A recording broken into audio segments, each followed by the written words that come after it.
of the link of love and purity, the link of love and protection we will touch on today. I'm not sure if you were aware that you were coming for this, that you just stopped by, but most welcome. And also those on Zoom, most welcome that you are joining us tonight. But before we start, I know some of you have been meditating already upstairs in the meditation room, but maybe we can start with a moment of silence and maybe you can reflect on this topic, this bond of love, this bond of purity. What does this mean?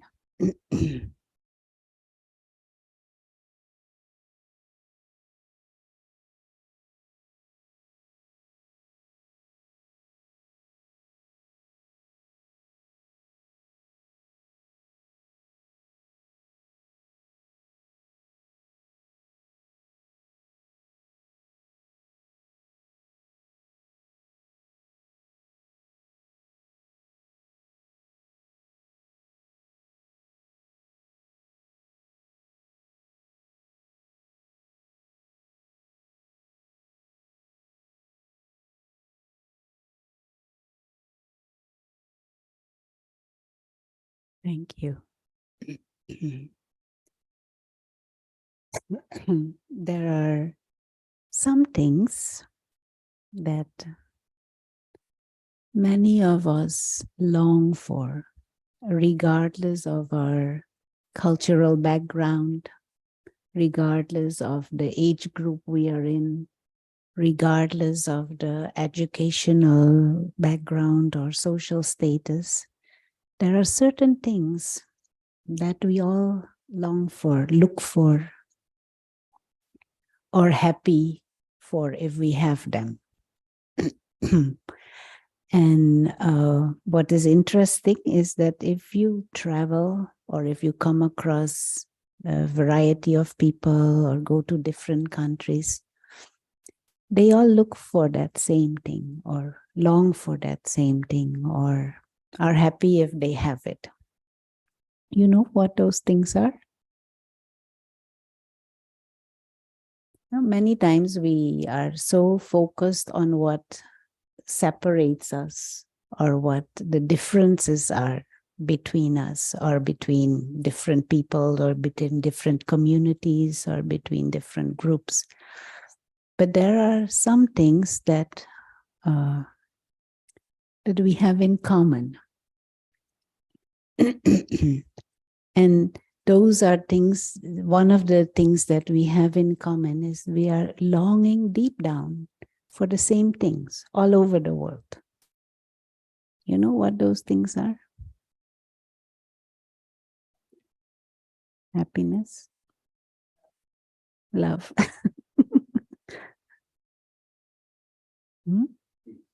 peace. Anything else? Relationships. What about relationships? Bonds, bonding. We want to feel belonging, actually, belonging to someone, with someone, or with a certain group of people, family, friends. Anything else that might not be so obvious or is not so much talked about, but it is something that deeper inside we long for and we strive for all the time, although we might not necessarily verbalize it. Or respect. Immortal. Sorry. Respect. Respect. That acceptance also. Appreciation, meaning. Very good. These are very good things, no? And it is good to realize that this is something that bonds us all over the world. I don't think there's anyone in the world who said, I don't want love. I don't want to be respected. I don't want to be accepted. I don't think so. But there's still one other thing that is quite, what is it, at the root of much of human striving today. Looking Anyone? for God. Looking for God? She's saying in the Zoom. There may be more things, but one thing is we want to feel safe. We want to be protected. We want to feel, I don't know if there's another word, safe, secure, protected. And much of our striving is to feel secure or to protect our security or our sense of safety. But very often, and definitely in today's world, we may go about trying to gain a sense of security, a sense of safety, a sense of being protected in a way that actually makes us lose that sense of or being safe. You know, we might oppress people to get them to respect me, to get them to behave in a way that makes me feel secure. But moment you turn your back, what happens? There will not be respect, no control. And they might even stab you in the back.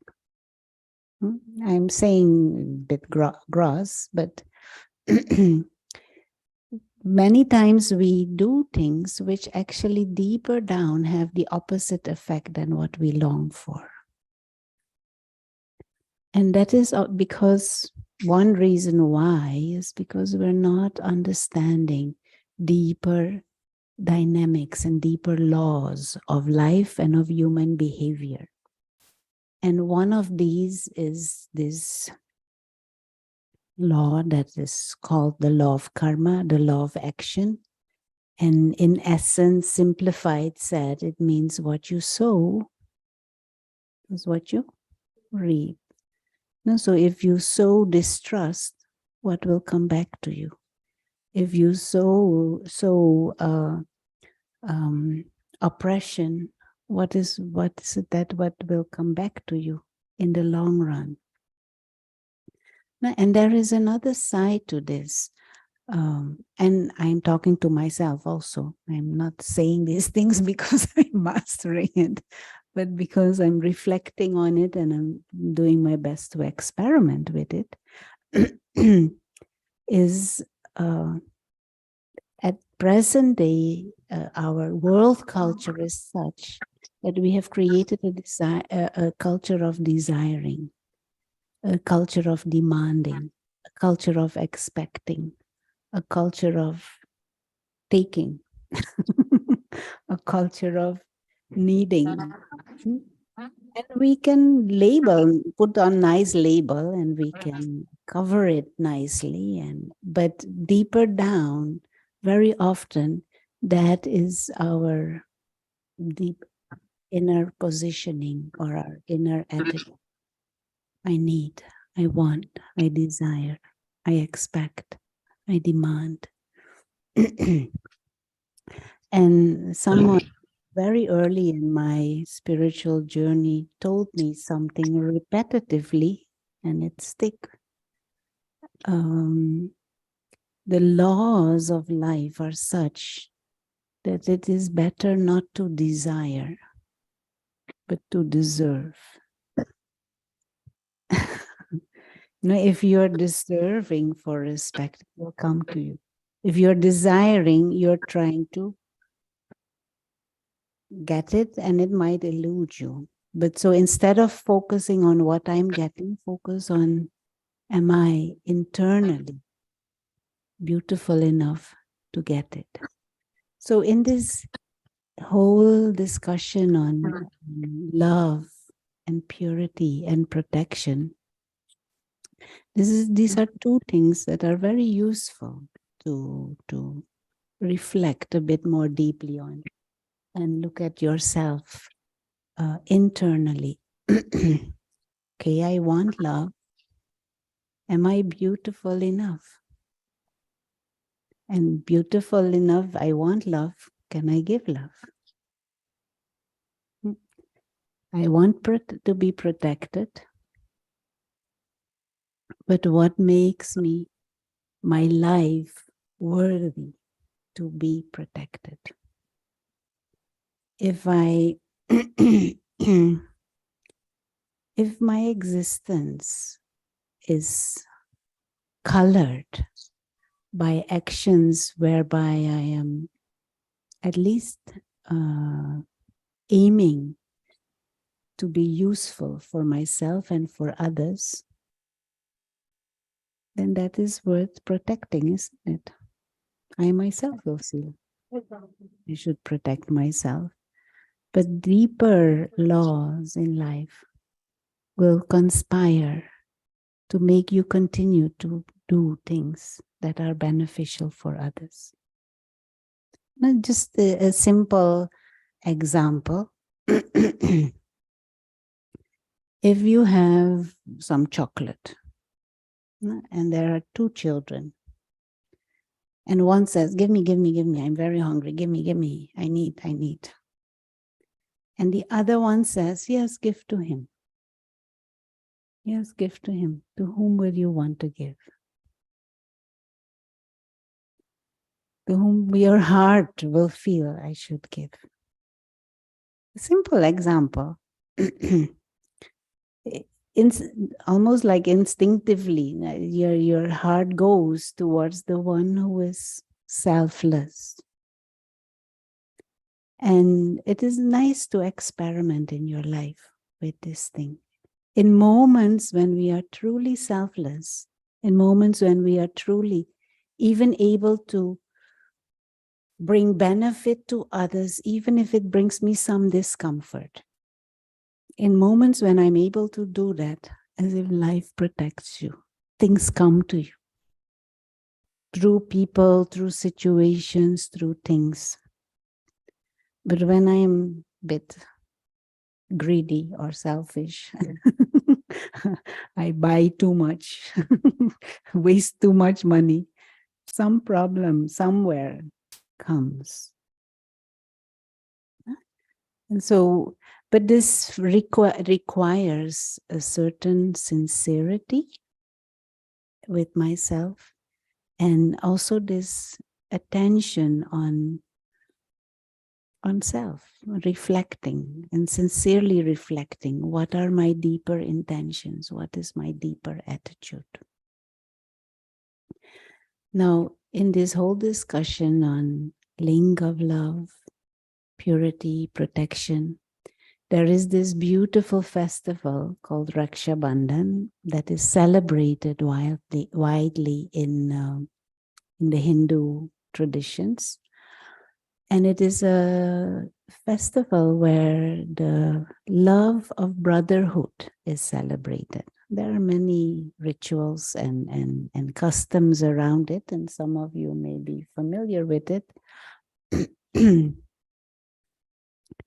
But what deeper behind is there is a bond and there is a love that is of brotherhood among siblings.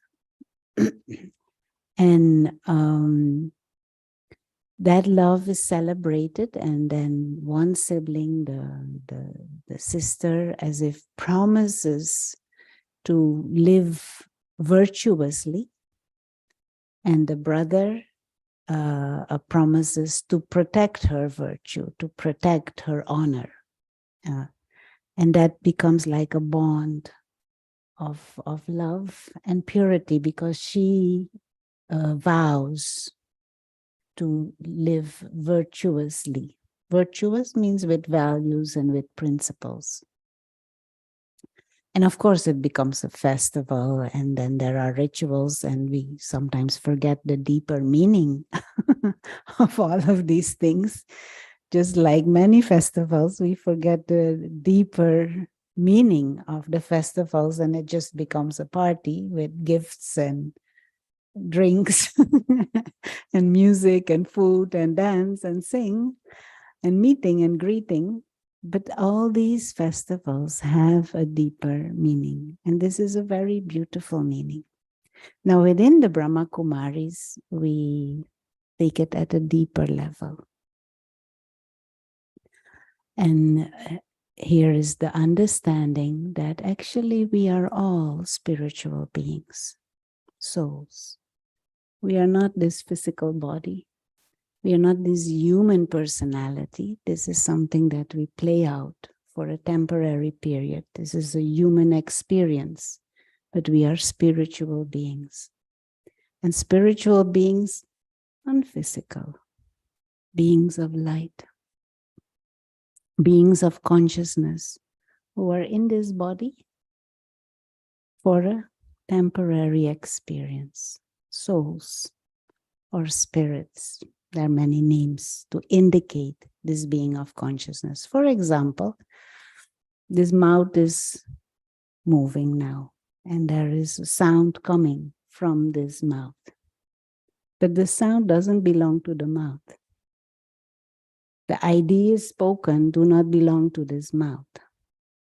There is someone, there is consciousness that is using this mouth to speak. You're using the eyes to see, but these eyes, who is the one who is interpreting what is seen by these eyes? Not the eyes itself. There is a being behind. That being is the real self. This is the understanding within the spiritual context. This hand is moving. It doesn't move by itself. A corpse doesn't move the hand. If it does, you will either be scared or it's not a corpse. Or talking. There is a being, an experiencer, invisible experiencer using this body to express, to interact, to interpret. That being is the real you, the soul. Now that being is beyond gender, not male or female. That being, the real self, the soul, is beyond skin color. Not white, not black, not anything colors in between. Just a spiritual being. That being is the real you. And when we are, what would be the word? More aware of ourselves as souls, we will be able to connect with each other in that awareness that you are also a spiritual being. And as spiritual beings, souls, we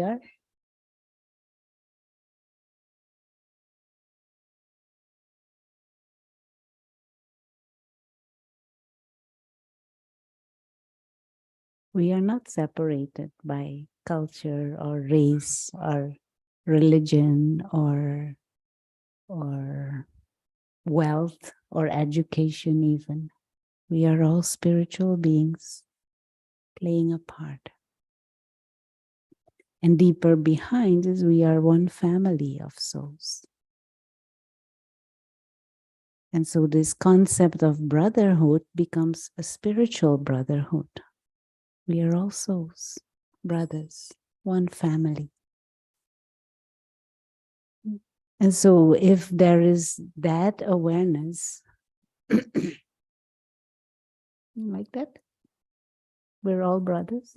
Anyone on Fifth Avenue walking by in the subway also? Also someone who looking a bit not so nice at you. Behind there is a spiritual being, a soul. Aware or not aware? When we are aware, there is much more a sense of bonding and belonging and togetherness. When we are not aware, we are looking at the outer form and thinking, oh, you are from Nepal, you are Latino, you are from India, or you are Christian and Muslim or whatever. Then we label ourselves and each other based on external, temporary, physical characteristics. But once we move into the spiritual awareness, we're all spiritual beings playing a part. And as spiritual beings, our innate tendencies are all those things that everybody is longing for: peace, love, happiness, freedom, equality. Invisible experiencers, souls. And so that bond of brotherhood at that level becomes natural and automatic once we move into spiritual awareness. Now, if we are one family, then we are also brothers. But if we're a family, there's also a parent, the Supreme Soul. And the Supreme Soul is the one who is always peaceful, always loving, always wise, always blissful, who never comes into, I need. Never comes into demanding or complaining. You know anyone who never complains? You know anyone who never gets ruffled or irritated? No. Because at this moment in time, all souls in human bodies, we are shifting. We are, what is it? We are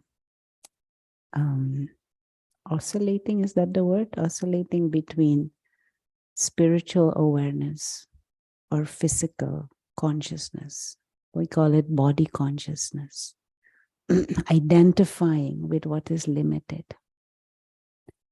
Now the Supreme Soul is the one who never gets into gross consciousness, never gets into a body of his own, remains in that spiritual dimension, and therefore is like a source of peace, love, bliss, joy, always. It is like a frequency, a different frequency of consciousness. And once you move to that frequency of consciousness, you yourself are soul conscious. It becomes easy to experience the presence and the love and the peace of the Supreme. And so this festival celebrates that love of brotherhood, but also the link between the soul and the Supreme Soul.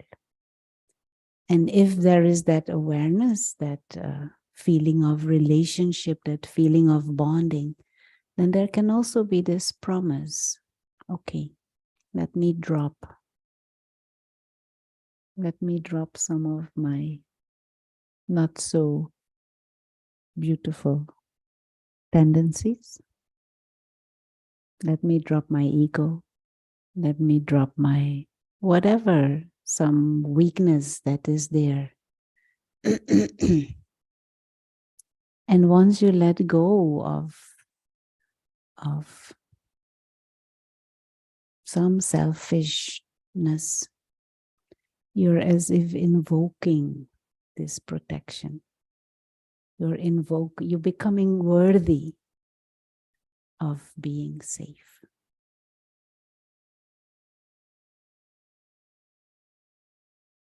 Making yourself beautiful makes you worthy to be respected.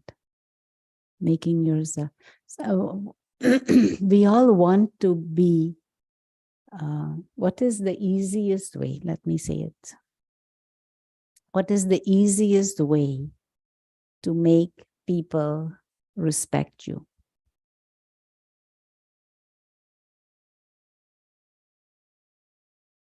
Yeah. And be respectable means you also will respect them. What is the sometimes we would love to be loved by everyone. No? Well, maybe not everyone, but I think most of us we would love to be loved. So what is the easiest way to be loved?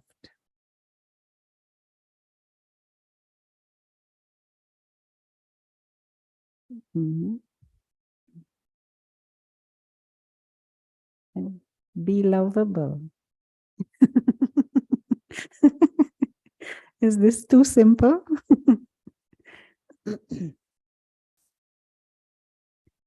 No, means be kind, be nice. And then people will resonate toward that naturally. We don't need to manipulate to make people love us. Just be. There is a input from the online audience also. Mm-hmm. Somebody typed trustworthy. Trustworthy. Very nice. So during Rakhi, and we will do this little ceremony here also with all of you, whoever wants to, for yourself, as a promise to yourself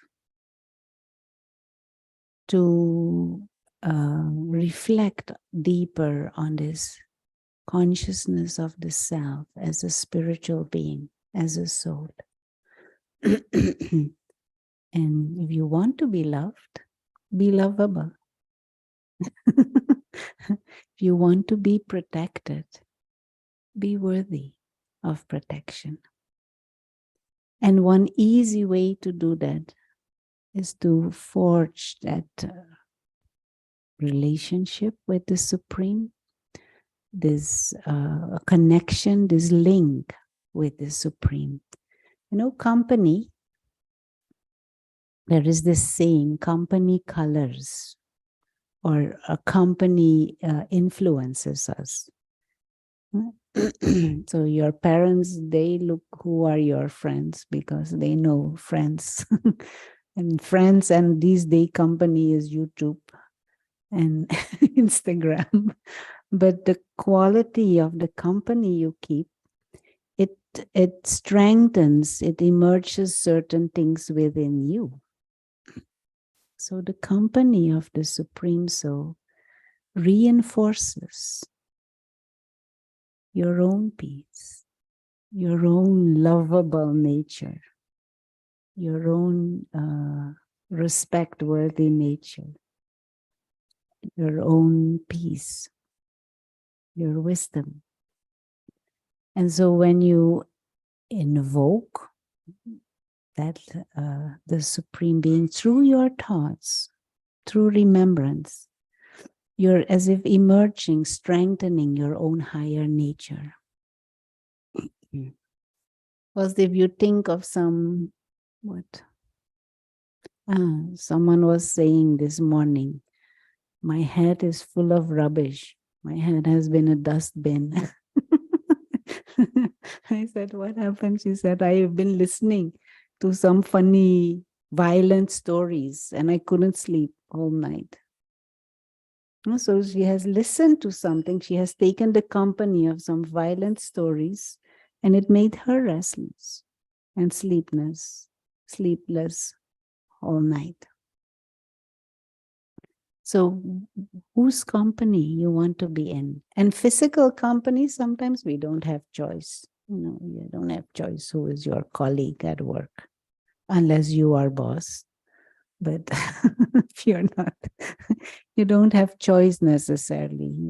Even the family you are born in, these are, but you have choice who you take mental company of.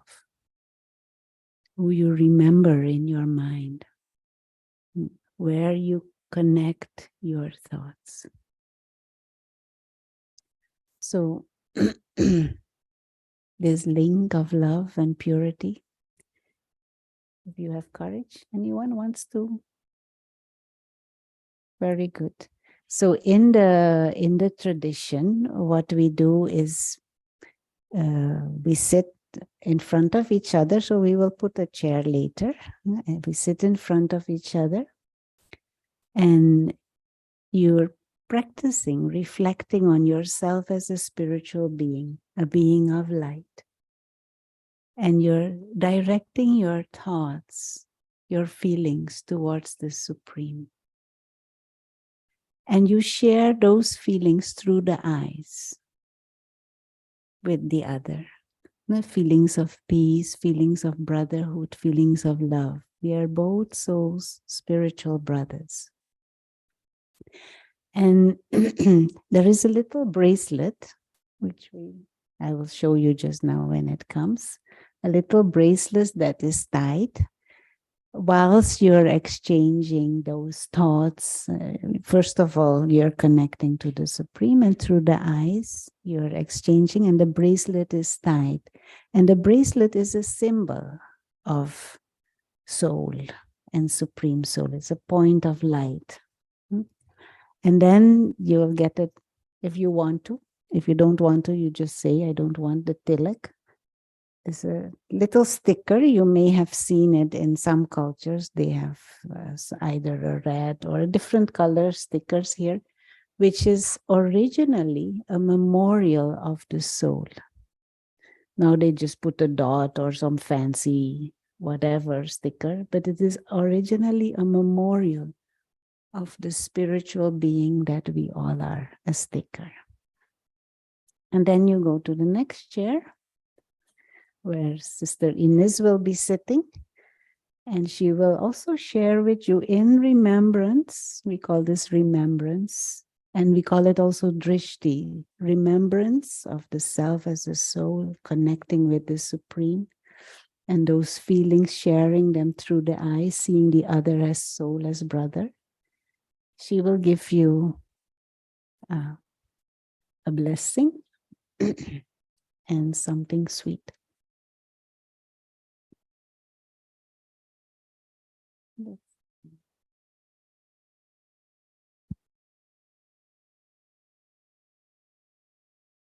Sister Rona. Yeah. Do Yes. let me know when we are ready to do this, so we Yeah, can yeah. say goodbye to the Yeah. who are joining us on YouTube. Unfortunately, those on Zoom, we can't tie your Rakhi.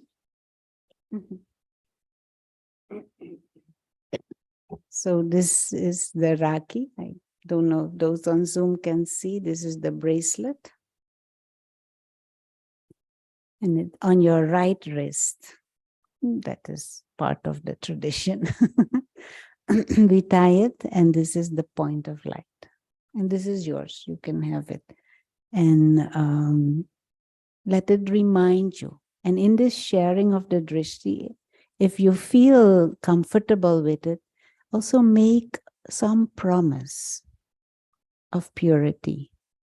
And purity means something selfless, something uplifting, something to let go of something old. For example, I will not curse anymore. Your choice, completely, it is all voluntary, but if you feel inclined and you feel that intimacy with the Supreme, you can also say, okay, I promise I will let go of this, or what? I will always get up in the subway when somebody needs a chair. It can be anything, but it can also be deeper. I promise that from now on, I will meditate every day in the morning, start my day with meditation. So I know with the New Year's situations, they always have this, what is it? Resolution, New Year's resolutions. But this is a bit deeper. It is a bit intimate. It's from the soul to the supreme soul. Promise to let go of something gross.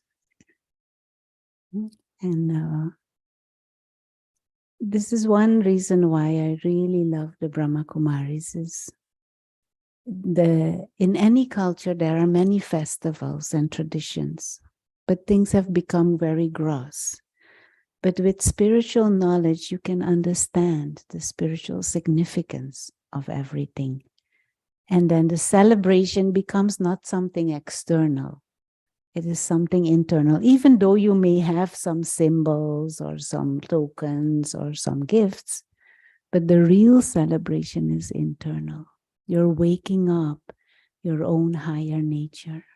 You're remembering your connection with God. And so, anyone wants to ask anything or say anything at this moment? Some of you have tied already. I know Jacqueline has tied before, Urmila also. We call it the Rakhi. The festival name is Raksha Bandhan, but this bracelet is a Rakhi, tying of Rakhi. So invoke protection, invoke safety, invoke security by letting go of some not so nice tendencies. And experiment with that. Is it always done in the same month of the year? Yeah, it is always around August, actually. It was the 30th 30th of of August. August this year. But we are kind of liberal about the date. So the spiritual awareness and connection doesn't really have a date. So, but this is the time when, at least in the Brahma Kumaris, we celebrate this with different groups also, different people. And this is the first time post-pandemic that we're having it in person also. I live in Florida and I am going to this on Saturday at 4:00 in the afternoon. I've been to many of them. It's also Brahma Kumaris. Very good, very good, very good. Very good. Okay. Any other questions or comments?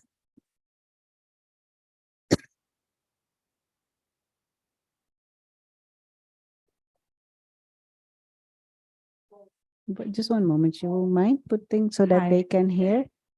Yeah, from my own experience, I have acquired like seeing people as souls. I work with many individuals, and I realized that as I continue to connect with many people in my life and outside of, work related and strangers, I've noticed that we all share the similar emotions and experiences, even if it's Yeah. not at the same time. Mm. I've noticed that whether it be of joy and happiness or darkness, and it's like we all share the same emotions and the same experiences, which reminds me of how we're all the same. It doesn't matter of the status of where you work.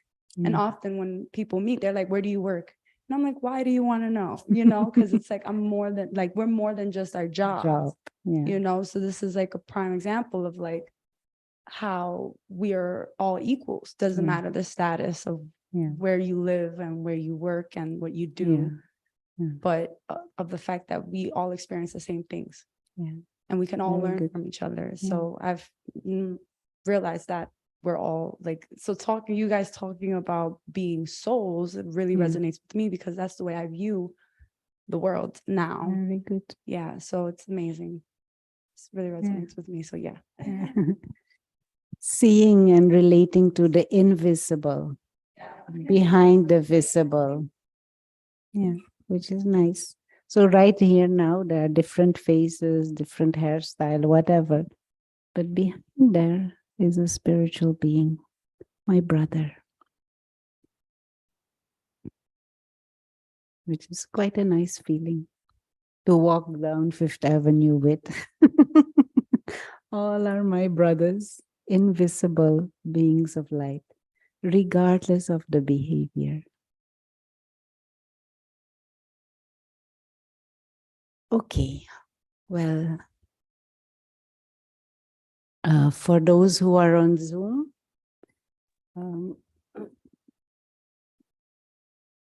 And YouTube and Facebook also, and Sister Rona. YouTube and Facebook, wherever, maybe now and maybe later in the recording, this is your Rakhi. And if you want it tight, you can come personally whenever you come. Yes, Varsha, I know you already have it tight. But whenever you come, you can get it tight. And this is your blessing. Through self-respect, you rise above fear and negativity with a loving presence that heals the world. I'll just repeat it. Through self-respect, you rise above fear and negativity with a loving presence that heals the world. So this was your Rakhi and blessing, because we're going to close the Zoom so that the people coming will not be on the camera. Sister Rona, if it is okay, we can keep the Zoom, but we can stop the streaming on YouTube and Facebook. So we can say Okay, yeah. bye So to the them. recording will be stopped. Okay. Yes, yeah. So Zoomer can stay on, but the YouTube and Facebook, Will be thank turned you off. for joining us, and we will see you next Thursday. Yeah, and also the recording will be stopped. Yes. Okay, good. And this is the tilak. There are some fancy tilaks, so